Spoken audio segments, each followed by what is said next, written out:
Alright guys, we are back with our Dallas Stars GM mode, and we are definitely going to be getting a lot of simulation done today. So last time I had you guys suggest some line changes for me, and I went ahead and did them.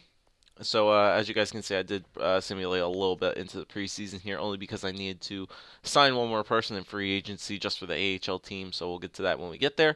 But yeah, let's show you guys all the changes that I made for our lines. So for the Dallas Stars lineup, obviously the first line we still kept the same with Jonathan Huberdeau, Sagan, and Kane. Somebody mentioned that I had Sagan on the wing instead of in the center because he has better faceoffs than Huberdeau does. So I moved Sagan back to the center, Kane back on the right wing where he had his 90-point season. Hopefully he can have that once again, and Huberdeau and Sagan can maybe get another 70-point season.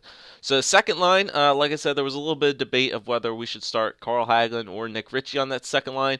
I think I'm just going to put Carl Hagelin on there just because I'd rather not have two power forwards on the same line work with Tarasenko. Even though Ritchie has a good offensive category, still I'd rather get a power forward, sniper, playmaker combination for the second line. And it seemed to work out pretty well because Backus was starting to get a lot of points, especially when Hagelin was turning it up near the end of the year.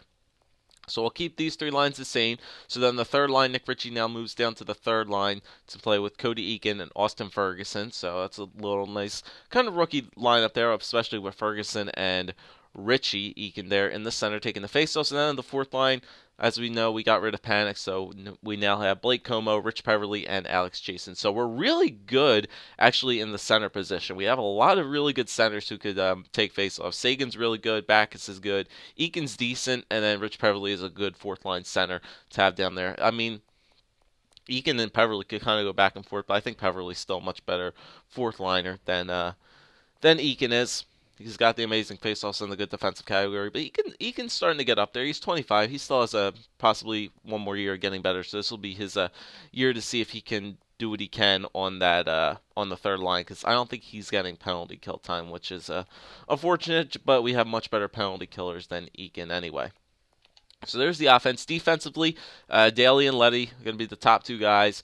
As we know, we did move Goligoski down to the top six, so Colton Bobek can get some top four time with Brandon Gormley, and then Dylan and Goligoski on the top six.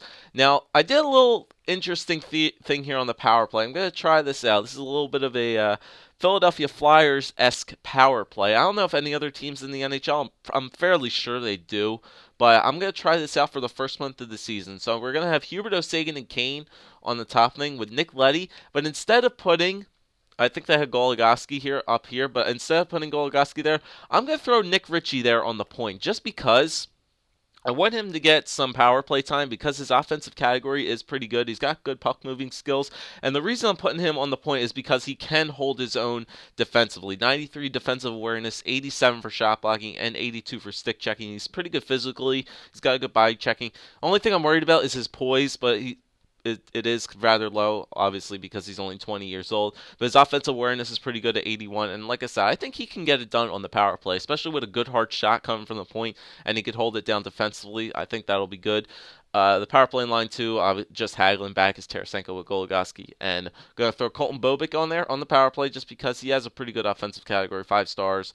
Not the best offensive awareness. Same thing with Ritchie. Not the best poise, but he can hold his own defensively with a 99 defensive awareness. So we'll try that out for the power play. If it doesn't work out, we can obviously make some changes where we need to do. Four-man power play, Sagan, Kane, Backus, and Huberdeau. Just want the best offensive guys in there. But I'm not putting Ritchie on the four-man power play. I'll put Letty, Goligoski, Gormley, and Bobek in there for the four-man. Penalty kill, we could have done a ton of different stuff with the penalty kill, but I think I'm going to keep it with David Backus and Nick Ritchie with Gormley and Daly, and then Rich Peverly and Austin Ferguson with Bobek and Dylan. I want my two best face-off takers taking it on the penalty kill. I could have thrown Sagan in there for maybe where Backus or Peverly is, but Peverly, he's still a pretty good defensive player. I mean, he's got his defensive category is still amazing, almost 87 or above in everything. Good offensive awareness. Good physical player. Same thing with Ferguson. This guy's just a defensive beast as well. 97 for defensive awareness, 84, 90, 84, 94. He's a very good defensive player for as young as he is, and even with the Red Stars, he's a pretty good player back there for the penalty kill. And then three-man Backus and Peverly. 4-on-4s, yep. What I have there? Huberdeau, Tarasenko, and then Backus, Ritchie. And then extra attacker Kane and Letty. Goaltenders, we're going to let Kari Lehtinen and Oscar Dansk share the starts. I'm not going to put automated rotate goalies on. I want to still to have Kari Lehtinen start most of the games, but I do want Oscar Dansk to get his fair amount of starts. So I think we might go with a 2-2 ratio for Lehtinen and Dansk. But if we start to slip out of a playoff spot, I might go 3-1 on both of these guys. So, shootout, Kane, Sagan, Huberdeau, Backus, and Tarasenko, and that's what it looks like for the Dallas Stars lineup. For the Texas Stars, we have Abraham Pakaluk, Faxa, and Brett Ritchie on the first line, Roussel, Deneau, Wilson, Brad Ross, Zach Phillips, Hanowski, and then Lowry, Winther, and Rajala down there. Defensively, I just want Conan and Nemeth playing everywhere where the defensive categories are, because these are the two guys who we're waiting on to see if they get better. Conan, I think, has the 4 red stars. 3.5 red stars. Nemeth is the one with the 3.5 gold stars. So we want him to get a little bit better. I think he's 25 anyway. No, he's 24, so he still has one more year to get better. Power play looks like that. 4-man power play, that. Penalty kill. Just want to play Faxa, Ritchie, and Deneau, and what's his face? Pakaluk as much as possible, because Pakaluk will probably get the big jump this year if he does fairly well. Goaltenders, Campbell. Whoops, I forgot to scratch Daycab and play Christopher Carosi in there. Campbell's going to be getting the starts just because he's 24, I think. Yeah, 4.5 red stars, so he could maybe be a backup for Dansk next year, depending if he does good this year. Hopefully he can get a jump. We'll have to wait and see on that. Shootout looks like that. And I think we are all ready to go with this simulation. Everything is out. Our scout is out. Everything is good. Yeah, let's get it rolling. So let's fly by this preseason here, and let's get to first game of the season against the San Jose Sharks, and let's see if we can do this. It's going to be an interesting year. Once again, but I think even though we won the cup last year, I think we have a much better team now this year, especially. Even though we got rid of guys like Eddie Lack as our backup. We got rid of a defenseman, didn't we? Yeah, we got rid of Alexiak. Even though we got a much better defenseman in Bobic, but it'll definitely be interesting. And going into year 4 here, I think we have a much better team. Definitely a much better team. And we're doing all right in the preseason, 4-1, so that's pretty good. 3-1. Yep, salary cap compliant. I know about that. Just fly through here. Yep, salary cap. I know we're under the cap. Go through here, and all right. So, like I said, we're gonna take these games 2 games at a time. So we're starting out on the road in San Jose, and let's see how we start out with a 4-2 loss. Nice. So Kari Lehtinen's first start of the year gets a loss in San Jose, back home against the Vancouver Canucks, and we get a 2-1 win. Comes back with a shutout. Very nicely done, Kari Lehtinen. Like I said, 2-2 ratio we'll go with so far to start the year. 2-2.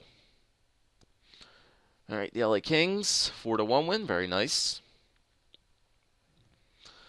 As long as we can just get some nice goal scoring, we should have a pretty good year, I believe. Just got to put the puck in the net. That's all we got to do. All right, Winnipeg, 3-1. There you go. Lehtinen's playing pretty solid. St. Louis Blues.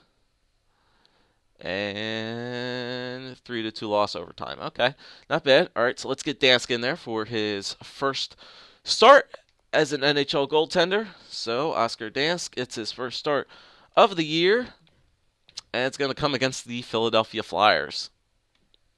So that'll be interesting to see how Dansk does against my hometown boys.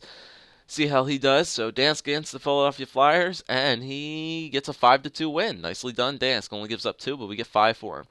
All right, so let's check out the scouting report, shall we? Let's see. So nobody in Europe.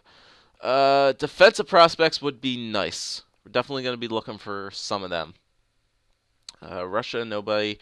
Okay, WHL, lots of first rounders in WHL. OHL, not that much. QMJHL, no. US, there's a first rounder. Looks like it might be another year for probably forwards and maybe goaltenders. But yeah, we'll definitely do defensemen in the WHL for 6 weeks. Got these guys up. All right, so Dansk gets a win there against the Flyers, and let's keep it rolling here against the Toronto Maple Leafs. And he gets a 2-1 win. Nicely done. All right, keep running with Oscar. Run with Oscar. Run with my Super Swede. Maybe we can get maybe 2 months done. I'm not entirely sure about that, but we're almost coming up here to the end of the month. And a 5-1 win. All right, all right. Oscar Dansk is kind of standing on his head early on. We might have a good goalie tandem with Lettinen and Dansk. They're keeping the puck out of the net, and we're getting some good goal scoring, so that's nice. Backus leading our team with 4 goals. Tarasenko with 5 assists, and he gets a shutout, 5-0 shutout of the Blackhawks. Woo, this is looking interesting. And we started out the first month 7-1-1, so that's very nice start to the year. Backus is leading in goal scoring, so that's a little bit interesting. Tarasenko does have 6 assists, so the guys who I'm not expecting to be leading our team in goals are leading our team. I don't know where the first line's at. Hopefully they're getting a lot of points, but it doesn't look like they're scoring that many goals. But let's keep running with it. Oscar Dansk. Remember, we'll do our checkup at the end of the second month. So Jersey, they're a good team. And Oscar Dansk gets his first loss of the year, but it does come in a overtime loss. So did he lose one? No, he went 3-1, 4-1 actually. So he gets another star here against the Blackhawks. Let's keep rolling with him. I should kind of give him a rest, but you know what? I'll let him keep running here. Yep, comes back at a 2-1 win. All right, keep going, Dansk. Keep going. You're actually doing very, very well. You're keeping the puck out of the net a lot. I'm liking it. All right, the Blues, once again, they are a team we should beat. 2-6-1 and 3-2 loss, but he does get an overtime loss. So we're getting points for our losses so far. So that's nice. All right, so Dansk, very good job there.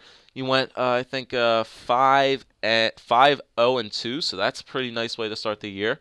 All right, so Kari Lettinen goes back into the nets. Game ends here against Nashville, 4-1 win. Very good. As long as we bring Lettinen back in, he could get us a couple wins. Perfectly fine with that. Colorado, 3-2 win. Very nicely done, boys. Nicely done. We're off to a fast-ass start, 10-1-3. I am liking it. Definitely enjoying it. I think our lines might actually be really, really solid. Only my concern right now is the first line, what the hell they're doing. If Backus is leading our team in goals and Tarasenko's leading in assists, our second line must be tearing shit up. All right, Minnesota, let's see. 3-2 win, there we go. And the Ottawa Senators, 4-3 win. All right, Kari Lettinen's letting up a little bit more goals than Dansk is, but still our goal scoring is coming out and we're getting wins. So there we go. Sagan finally passes the assist lead. Minnesota, there's another regulation loss. That's fine. And Chicago, oh man, 4-10-1. They're not doing good. They're not doing good. And 2-1, but it was an overtime loss. All right, so Kari Lettinen 2 losses in a row. That's fine. Get him out of there. And let's throw our Super Swede back in there. Get Oscar Dansk some more starts. So still, Kari Lettinen did pretty decent. Was there a game on there on the 19th? No. All right, so let's continue here. Obviously, we're going to hit the rough patch somewhere in here. It's always in the simulation. You're always going to hit a rough patch. Those are 2 losses in a row. Got to come back here with a win against Calgary. And 4-2. There you go. Come back with a win after 2 losses. And against Ottawa, 5-2 loss. All right, don't worry about it, Dansk. Don't worry about it. Still having a pretty good start to the year. 13-3-4. Back is still leading our team in goals, so that's very interesting. And Carolina. See if we can come out here with a win. Yep, 5-0 win. There you go, Dansk. This Swede, man, he's something, all right. He does not give up that many goals. He really doesn't. Except for that game against Ottawa, he probably just had an off night, but whatever. Ottawa was a good team, I think. Winnipeg, oh jeez, just when I say that, he lets up 9 fucking goals, but we get 7. That game was a shootout. All right, we'll take him out of that game, no doubt. Take him out of there. That was a shoot around there against the Jets, no doubt. Well, it was in Winnipeg, so those backboards are bouncing like crazy. All right, so we'll just take it up to the last game here against Phoenix, and 3-2 loss, but it was an overtime loss. All right, so getting some losses here and there, but most of the losses we are getting points for it, so I'm perfectly fine by that. But that was a pretty decent first 2 months of the season. So starting out 14-4-5, so we're definitely a pretty good team so far throughout this throughout the first 2 months. All right, so let's take a look at the team standings. So we are first in the Central Division with 33 points, first in the Western Conference. So Winnipeg is hot on our trails, but then other than that, Colorado is 10 points behind us, and we don't have to worry about the Pacific Division as long as we win our division. Top 3 spots, I'm perfectly fine by that. So we have 33 points, top in the West, and we are tied with the Ottawa Senators for the lead in the NHL. So we're actually doing pretty good to start off the year. All right, goals, are we up there? Huberdeau has 10, so he's not that far off from the leaders. Assists, are we up there? Seguin is in second place, in the NHL, right behind the Nuge, and he's tied with Steven Stamkos. So very good job for Seguin. Start off the year. Points, are we up there? Huberdeau's down there in 7th, tied with a bunch of people for 23. And wins, are we up there? Probably not going to be up there in wins since Lettinen and Dansk are sharing this amount of starts. So I don't think we're going to be leading the league in wins, but that's fine by me. And then save percentage, are we up there? No. Goals against average, are we up there? No, we're not. Okay, so that's fine. That's fine. All right, so let's take a look at all these stats right now. Team standings. All right, so goals for per game 3.09. So it's top 8 in the league, but it's above 3. So I'm perfectly happy with that. As long as you have goals for per game above 3, I'm fine with that. And goals against per game 2.09. So we're scoring a bunch of goals and we're keeping the goals out of the net. Second best goals against average per game in the league, 2.09. That's really nice. So our goaltenders and our defense are definitely doing a good job this year. Power play, 10.1%. All right, I'm going to be changing the power play up. All right, so power play is not doing good. I don't think Richie is doing too hot for us. And yeah, we definitely should be capitalizing a lot more. We have the 5th most times on the power play in the league, so I think we definitely should be capitalizing a lot more than that. And the penalty kill is 84.8%, so it's almost above 85. So penalty kill's doing fine. It's 13th in the league, but a bunch of these teams will probably come back down to earth a little bit. But 84.8% is really good. As long as you have it close to 85, I'm perfectly fine by that. Home record, we're undefeated in regulation at home, 10-0-4, and away we're 4-4-1. Last 10, 5-3 and 2. All right, so. And so one thing we'll have to change is the power play up for the next video. You guys will probably have to give me some suggestions on that, but we'll check out the player stats for both teams, both the AHL and the NHL teams, see how they're doing so far.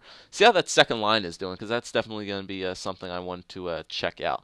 So forward. So Huberdeau is a point-a-game player, 23 points in 23 games, so he's getting the assists around. Seguin, 22 points in 23 games, so that he's doing pretty well. And Kane is not up there. So Vladimir Tarasenko is actually tearing it up on that second line.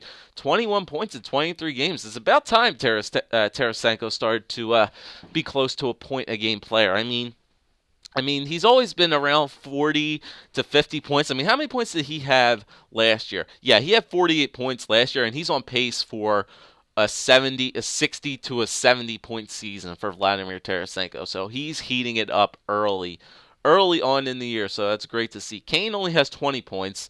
I kind of want to get some more goal scoring out of Patrick Kane, so we'll have to see if we can jumpstart him a little bit. But still, that's fine. 20 points in 23 games. That's nothing to be worried about. Backes has 20 points in 23 games, so second line's doing pretty good. Not Hagelin, though. Hagelin is kind of underachieving a little bit. 13 points in only 23 games. He should be getting a little bit more than that. If Tarasenko and Backes are getting these amount of points, I think Hagelin should be getting a little bit more. But you know what? I'm not going to change those lines up because Backes and Tarasenko are doing an amazing job so far, so I don't want to change that second line up whatsoever. Richie has 10 points, but he does have 8 goals, so that's nice there on the third line and on that power play, but we're probably going to have to take him off of that power play because it's not doing too good. Ferguson has 9, Eakin with 8, Como has 7, Chasen has 6, Peverly has 2, and plus minuses. Tarasenko's leading the team with plus 14, so that's good. And only Rich Peverly is a minus player, but he's on the 4th line, and Ferguson broke even. So the forwards are doing pretty good. That second line is definitely heating up the way I want them to heat up. So as long as Tarasenko and Backes can keep it going, Tarasenko might have a pretty good jump for him this coming year. So we'll have to check out his progress. Defensively, Gormley's leading the team with 14, Letty with 10, Daly with 9, Bobick with 4, Dillon with 4, and Goligoski with 3. Plus minuses, everybody is a plus player. On defense, Letty just broke even. And the goaltenders so far, they're doing a pretty amazing job. Oscar Dansk, 11 games played with a 1.83 goals against average, 7-1 1 overtime loss and 1 shootout loss. Save percentage at 93.91. Oh my goodness, this Super Swede is on fire to start year. And don't look over Kari Lehtinen too. He's still doing pretty decent. 2.15 goals against average, 7 wins, 3 losses, 1 overtime loss, 2 shootout losses, with a save percentage of 91.98. So we almost have 2 goalies with a 94 and a 92% save percentage. So our goaltenders are doing very well so far. Almost equal amount of starts. I think they're going to get equal starts throughout the entire year. But like I said, I still want to start Dansk more often because he's actually doing pretty well to start the year. He did just have that one bad game against Winnipeg, but it doesn't look like it affected his goals against average all too much.